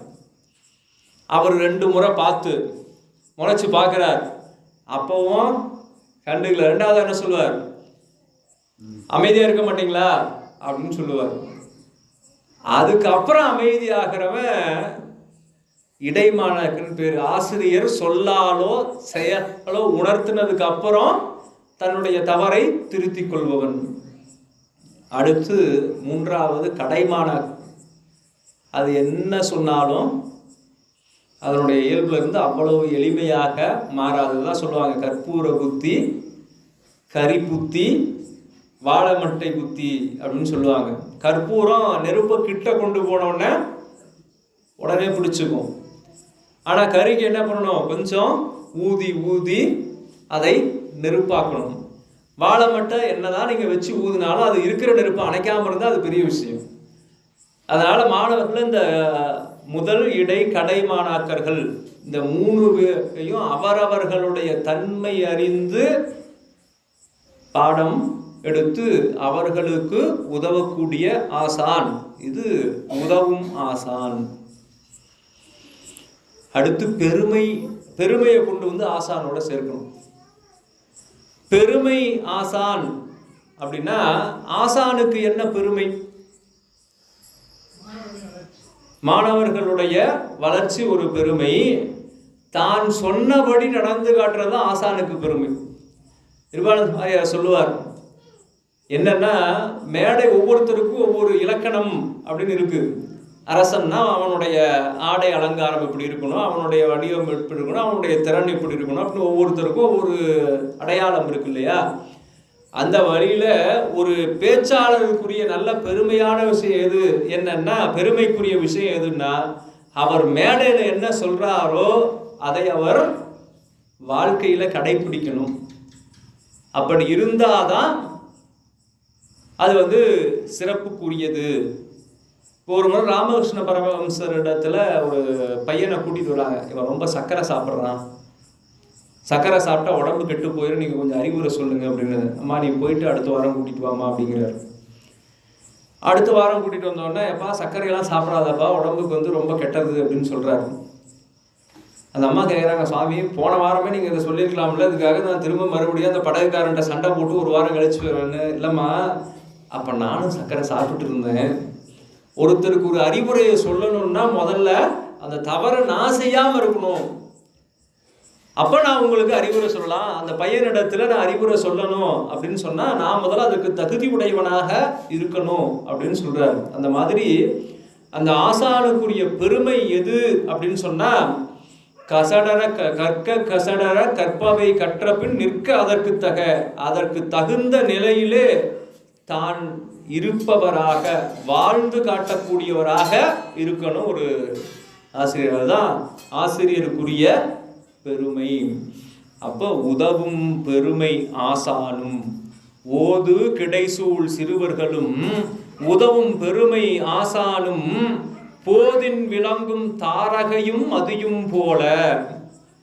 அப்ப ஆசிரியர் ஒரு பூரண நிலவு போல, பௌர்ணமி நிலவு போலவும், மாணவர்கள் எல்லாம் நட்சத்திரங்கள் போலவும் இருக்கக்கூடிய அந்த காட்சியை காட்டுறார். அப்படி இருக்கக்கூடிய புனர் மடங்கள் மீது முழங்கு முகில் ஒதுங்க வேத ஒலிகள் முழங்குவன. அப்ப இந்த இடி ஓசையை விட இந்த சிறுவர்கள் ஓதுகின்ற அந்த வேத ஒலி இன்னும் மிகுந்து ஒலிக்கக்கூடியதாக இருக்கின்றது அந்த சேஞ்சலூர் திருத்தலம் என்று இந்த 3வது பாடல்ல நமக்கு தெய்வ சேக்கிழார் பெருமான் காட்டுகின்றார்.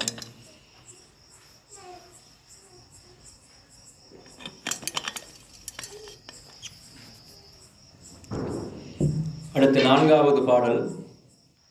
யாகம் நிலவும் சாலைதோறும் மறையோர் இந்த அவி உணவின் பாகம் நுகரவரு மாலும் அயனும் ஊரும் படர் சிறைப்புள் மாகம் இகந்து வந்து இருக்கும் சேக்கை எனவும் வானவர்கோள் நாகம் அணையும் கந்து எனவும் நாட்டும் யூப ஈட்டம் உல.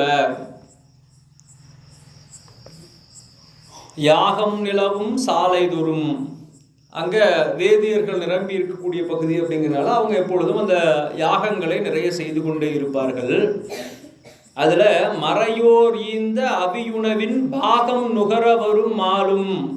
அப்ப அந்த வேள்வியில் என்ன செய்வாங்க, ஒவ்வொரு தேவர்களையும் அழைத்து அவருக்குரிய அவிர்வாகம் அப்படின்னு சொல்லக்கூடிய அந்த யாகத்தினுடைய உணவை அவர்களுக்கு கொடுப்பாங்க.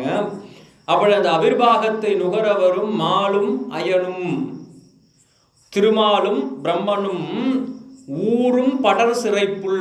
2 பேருக்கு என்னங்க வாகனம்? பிரம்மாவுடைய வாகனம் எது? அன்னப்பறவை. திருமாலுடைய வாகனம் கருடன்.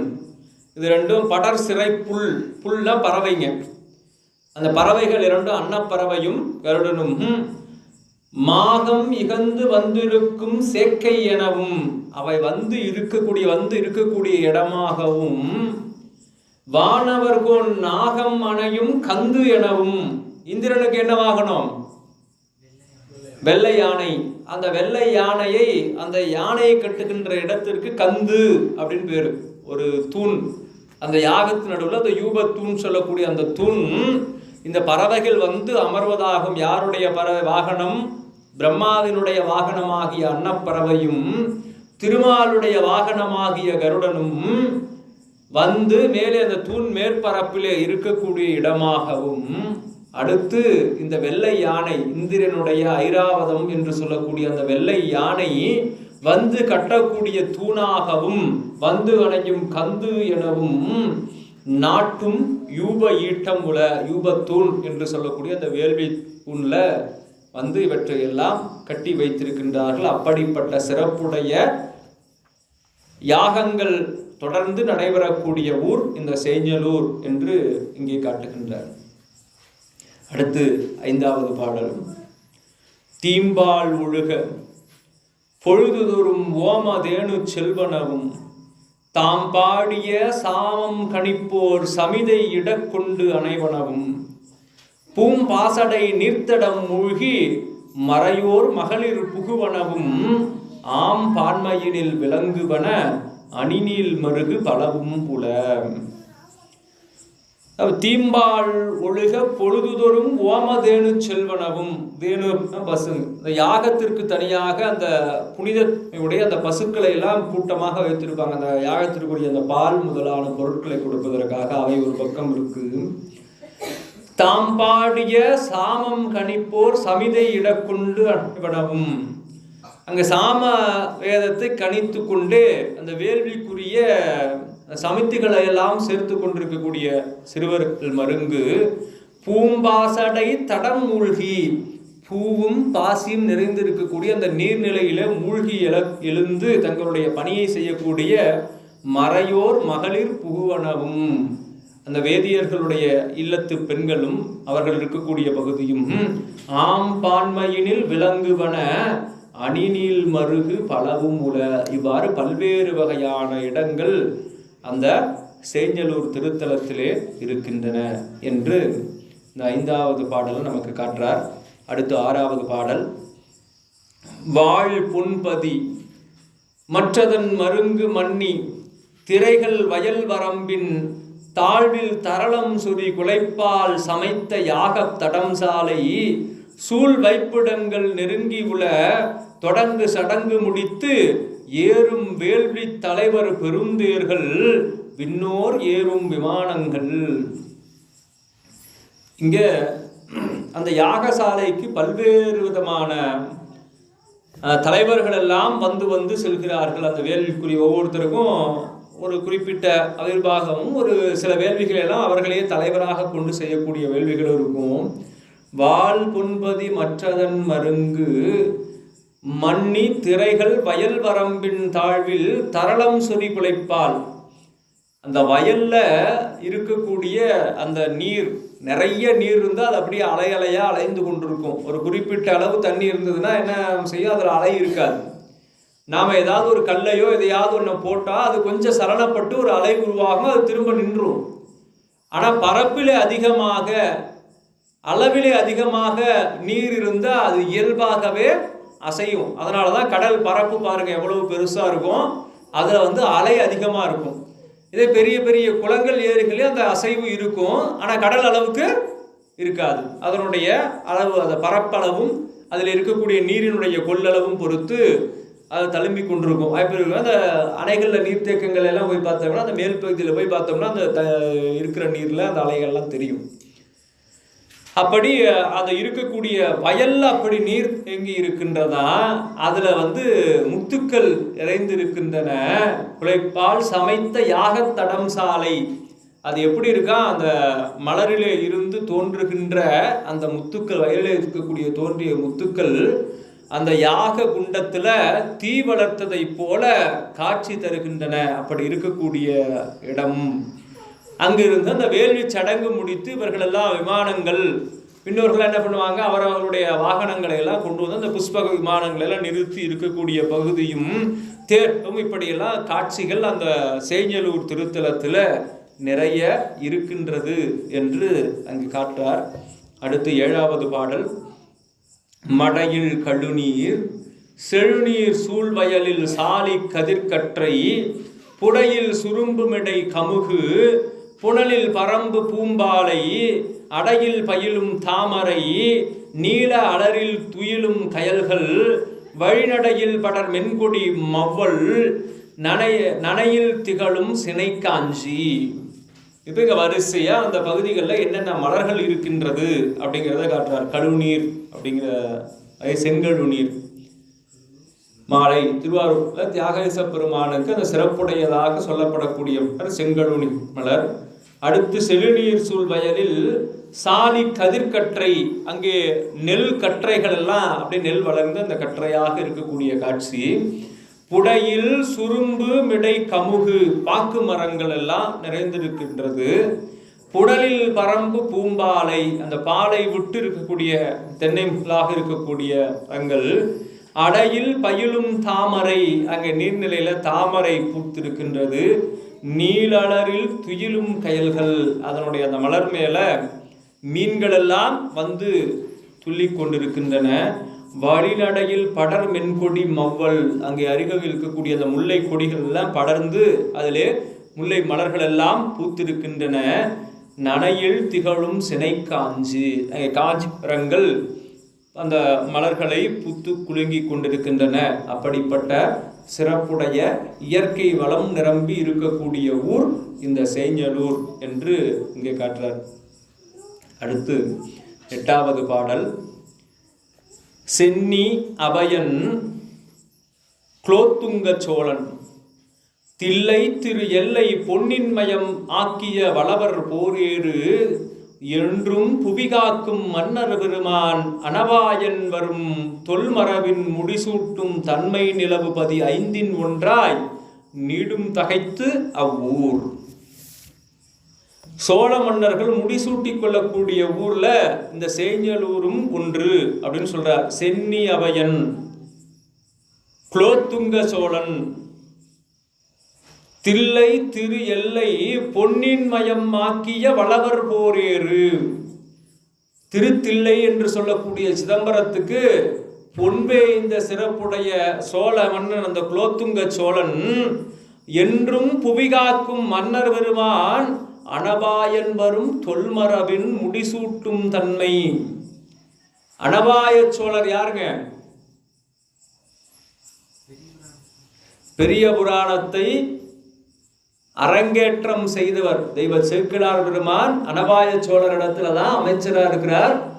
இங்க நாயன்மார்களுடைய திருவரலாற்றை நீங்கள் எழுத வேண்டும் என்று சொல்ல அவர் திகைத்து நிற்க, இறைவன் உலகலாம் என்று அடியெடுத்து கொடுக்க இவர் பாடி அதை சித்திரை திருவாதிரையிலே தொடங்கி அடுத்த சித்திரை திருவாதிரையிலே நிறைவு செய்த வரையும் அங்கிருந்து மன்னன் சிறப்பு செய்கின்றார். அப்படிப்பட்ட பெருமை உடைய மன்னன் அனபாய சோழர்.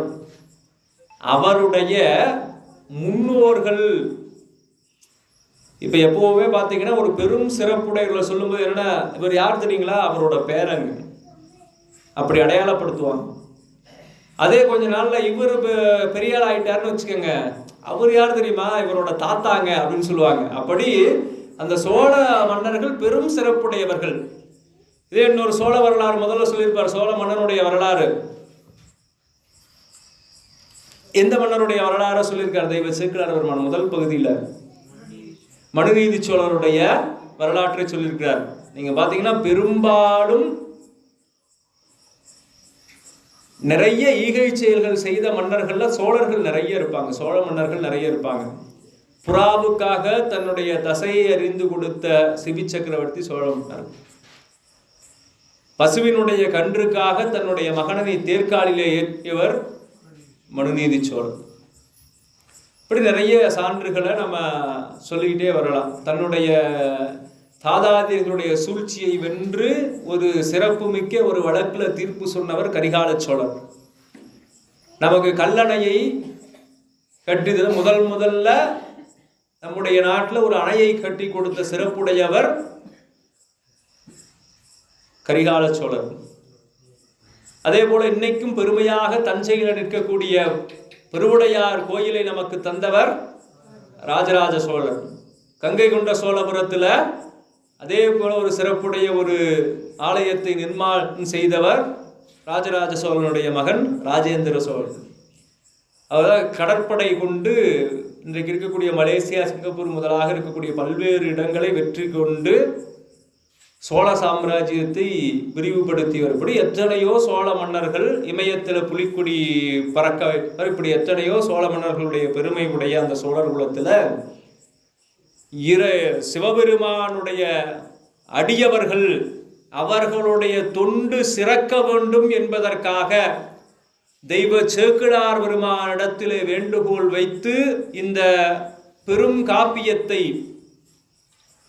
பெரிய புராணத்தை தன்னுடைய பட்டத்து யானையின் மேல் ஏற்றி வைத்து அதனுடைய ஆசிரியர் தெய்வ சேக்கிழாரையும் ஏற்றி வைத்து அவருக்கு தொண்டர் சீர் பரவுவார் என்று பட்டத்தை கொடுத்து தானே மாதனாக இருந்து இருபுறமும் இந்த திருநூலாகிய பெரிய புராணத்திற்கும் இந்த ஆசிரியர், இந்த நூலினுடைய ஆசிரியராகிய தெய்வ சேக்கிழார் பெருமானுக்கும் தன்னுடைய கரங்களால் கவரி வீசி யானை மேல் அழைத்து சென்ற நம்முடைய சிறப்புமிக்க அனபாய சோழருடைய முன்னோர்கள் முடிசூடிக்கொள்ளக்கூடிய 5 சிறப்புடைய ஊர்களில் இந்த சேஞ்சலூர் திருத்தலமும் ஒன்று என்று சொல்லி இங்கே தெய்வ சேக்கிழார் பெருமான் அவரை சிறப்பிக்கிறார்.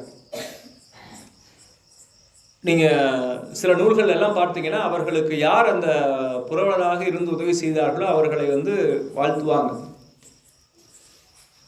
கம்பராமாயணம் இயற்றி முடித்ததுக்கு பின்னால் அவர் பிற்சேரிக்கையாக இடையில சிலவற்றையெல்லாம் சேர்க்கணும்னு நினச்சி என்ன செய்கிறார், ஒரு 100 பாட்டுக்கு ஒரு முறை அவருக்கு இந்த பொருளுதவி செய்த சடையப்ப வள்ளல் அப்படின்னு இருக்கக்கூடியவரை சேர்க்கணும் அப்படின்னு சொல்லும்போது சொல்கிறாங்க, என்னங்க நீங்கள் சடையப்ப வள்ளல் 100ல் ஒருவரா?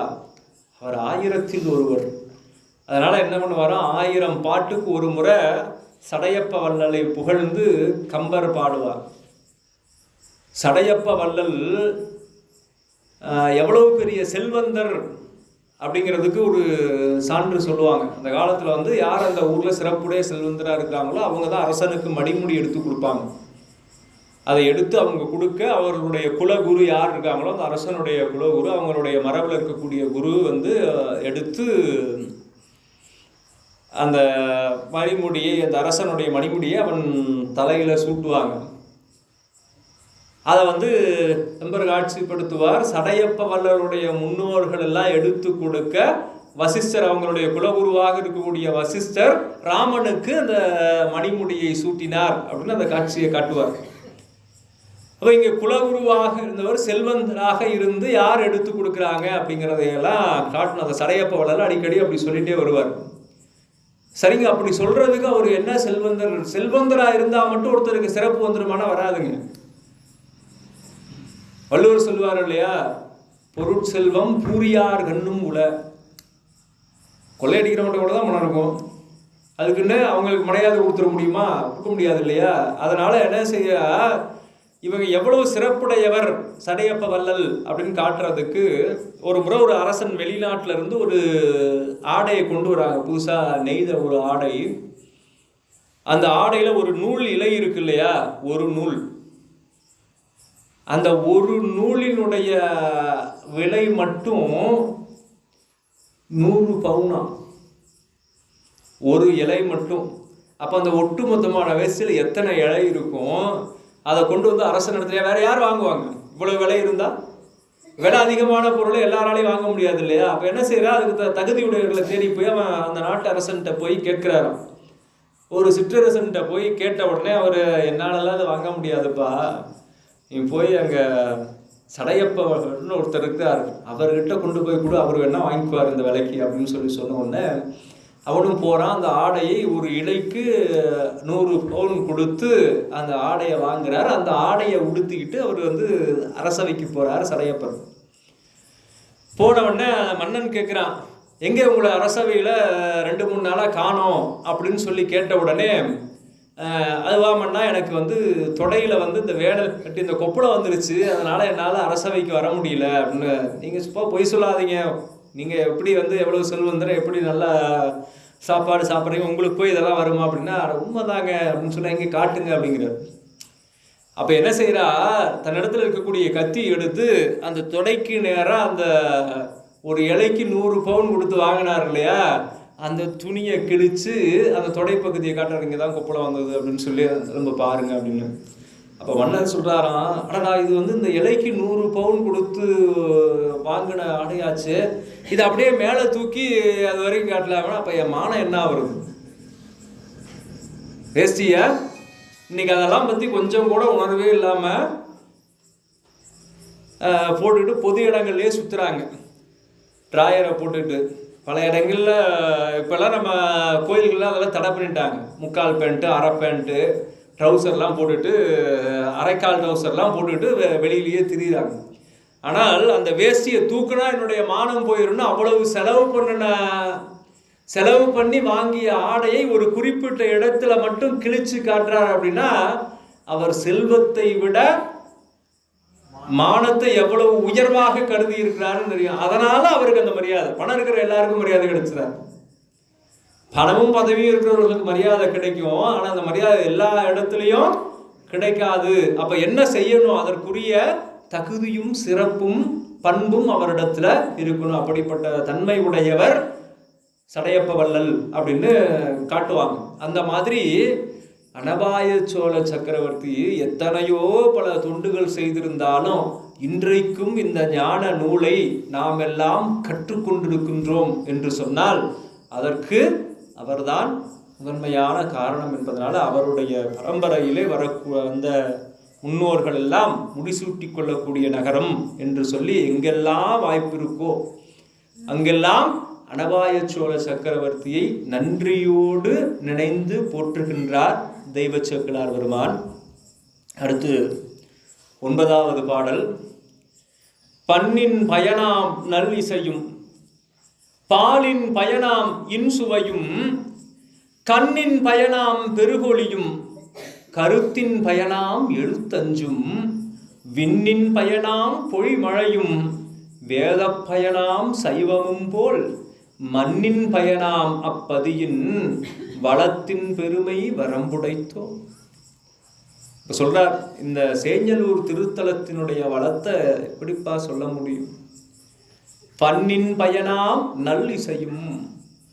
அந்த பண்ணினுடைய பயன் எது? அந்த பன்னுடைய சிறப்பு என்னன்னா நல்ல இசையை தர வேண்டும். அதுதான் பண்ணுக்குரிய சிறப்பு. அந்த பண்ணினுடைய பயனாக விளைவது நல்ல இசை. அதுபோல பாலின் பயனாம் இன்சுவையும். பால் எப்போ சுவையுடையதா இருக்கும்? ரொம்ப காய்ச்சிட்டா அது சரியான பதத்துல திரிஞ்சு போச்சுன்னா நம்மளால குடிக்க முடியுமா? அப்ப அந்த பால் சரியான அளவுல கொடுக்கக்கூடியதாக இருக்கணும். சரியான சமயத்துல அந்த பாலினுடைய பயனாகிய இன்சுவையும் கண்ணின் பயனாம் பெருகொளியும். கண்ணுன்னு இருந்தா அதுல ஒளி இருக்கணும். பார்க்கின்ற தன்மையெல்லாம் வெறும் கண் இருந்து என்ன பயன்? அப்ப அதனுடைய பயனாக விளங்கக்கூடிய பெருகொளியும் கருத்தின் பயனாம் எழுத்து அஞ்சும். நம்முடைய கருத்தின் பயன் என்னவா இருக்கணும்? கற்றதனால் ஆய பயனென்கொள் வாளறிவன் நற்றால் தொழாரெனின். நம்ம கற்றதனுடைய பயனே இறைவனை தொழுவதுதான், ஆசானை தொழுவதுதான் அப்படின்னு சொல்றார். அப்படி சொல்லக்கூடிய இடத்துல நம்முடைய கருதுவதற்கு உண்மை பொருள் என்னவா இருக்கணும் அப்படின்னு சொன்னா அது அஞ்செழுத்து தான். முன்னாலே ஒரு இடத்துல சொல்வார், ஓதிய எழுத்தாம் அஞ்சும் உருபினி வரத்தாம் அஞ்சும். நமக்கு பிறவியாகிய பிணி வராமல் இருக்கணும்னா என்ன செய்யணும்? அஞ்செழுத்து ஓதணும். அஞ்செழுத்து ஓதணும்னா நாமளே போய் தனியாக உட்காந்துட்டு அஞ்செழுத்து ஓதுறது அஞ்சு இல்லை, அதற்கு பெயர் வாசகம். அது மந்திரம் ஆகணும்னா குருநாதரிடத்தில் தீக்கை பெற்று ஓதினால்தான், உபதேசம் பெற்றால்தான் அது மந்திரம்.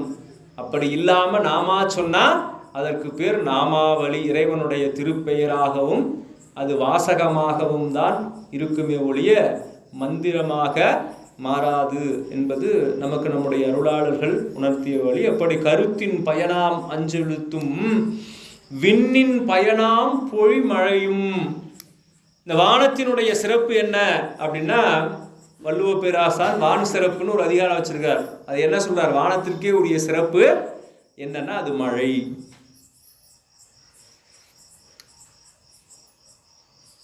அதாவது தானம் முதலாக இருக்கக்கூடிய எல்லா செயல்களும் எதனால நடைபெறும் அப்படின்னு சொன்னா இந்த மழையினுடைய சிறப்புனாலதான்.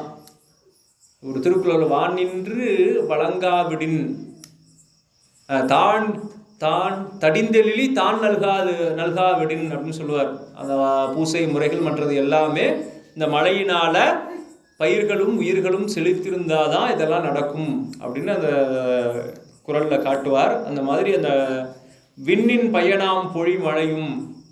மழை எப்படி இருக்கணும்னா, அந்த காலத்தில் கேட்பாங்க, மாதம் மும்மாறி மழை பெய்ததா அப்படின்னு கேட்டாங்கன்னா என்னன்னா, ஒரு மாசத்துக்கு 3 முறை மழை பெய்யணுமா. மாசத்துக்கு 3 மழை அப்படின்னா தொடர்ந்து 3 நாள் மழை பெய்ஞ்சிடுறதா? அப்படி இல்லை. முதல் 9 நாள் வெயில் அடிக்கணும், அடுத்து 1 நாள் மழை பெய்யணும், மீண்டும் மறுபடி 9 நாள் வெயில் அடிக்கணும், திரும்ப 1 நாள் மழை பெய்யணும். இப்படி மாதத்திற்கு 3 முறை மழை பெய்யணும் அப்படின்னு சொல்லுவாங்க. அதுதான் அந்த தட்பவெட்ப சூழ்நிலை தான் சரியான இடம். ஏன் எல்லாரும் தேடி தேடி இங்கே ஓடி வராங்க நம்முடைய நாட்டுக்கு? உலக நாடுகள்லேயே தட்பவெட்ப நிலை எப்போதும் ஓரளவுக்கு இயல்பாக இருக்கக்கூடியது நம்முடைய நாடு. அதுலேயும் வடநாட்டு பக்கம்லாம் குளிர்காலத்தில் குளிர் அதிகமாக இருக்கும், வெயில் காலத்தில் வெயில் அதிகமாக இருக்கும். ஆனால் எல்லா காலத்திலும் ஓரளவுக்கு நம்முடைய உடல் தாங்குகின்ற குளிர் வெப்பம் இதெல்லாம் உள்ள இடமாக இருப்பது நம்முடைய இந்த தென்னாடு என்று சொல்லக்கூடிய தமிழ்நாடு. அதனால தான் இங்கே நிறைய அருளாளர்கள் வந்திருந்து, ஏன்னா அது தொடர் பயிற்சி, ஞானமெல்லாம் தொடர்ந்து பயிற்சி. இப்போ நம்ம ஒரு வகுப்பை இன்னைக்கு தவற விட்டுட்டோம்னா திரும்ப இந்த ஞானம் எப்போ கிடைக்கும்னு தெரியாது. இன்னைக்கு சண்டேச நாயனாருடைய புராணம் நம்ம வகுப்பை விட்டுட்டோம் அப்படின்னு சொன்னால் திரும்ப வேற எந்த ஊரில் எப்போ எந்த ஆசிரியர் சண்டேச நாயனார் புராணம் நடத்துகிறாரோ அப்போ தான் நாம் போய் அதை கேட்டுக்கொள்ள முடியும் அப்படிங்கிற சூழல் இருக்கிறதுனால அந்த சரியான காலத்தில் அது தொடர்ச்சியாக பயிற்சி செய்து வந்தால் தான் அந்த ஞானம் கைகூடும். அந்த மழை எப்படி பெய்யணுமோ இந்த மாதிரி பெய்யணும், சரியான சீரான இடைவெளியில் பெய்யக்கூடியதாக இருக்கணும். அப்படி பெய்தால்தான் பயிர்கள் செழிக்கும். இப்போ பார்த்தீங்கன்னா விதைப்பு காலத்தில் மழை பெய்யுதுன்னா அந்த விதை முளைத்து வளரும். அதே வளர்ந்த நேரத்தில் தொடர்ந்து மழை பெய்யுதுன்னா அந்த பயிர் என்ன ஆகும்? அழுகி போயிடும். அடிக்கடி அந்த டெல்டா பகுதியில் நம்ம பார்ப்போம், தஞ்சாவூர்லாம் திடீர்னு மழை வந்து பயிர் நல்லா வளர்ந்து அறுவடைக்கு தயாராக இருக்கிற நேரத்தில் தொடர்ந்து 2 நாள் மழை பெஞ்சு அப்படியே அது வயல்லையே முழுகி அப்படியே பயனில்லாமல் போயிடும். பயனில்லாமல்னா நமக்கு பயனில்லாமல் போயிடும்.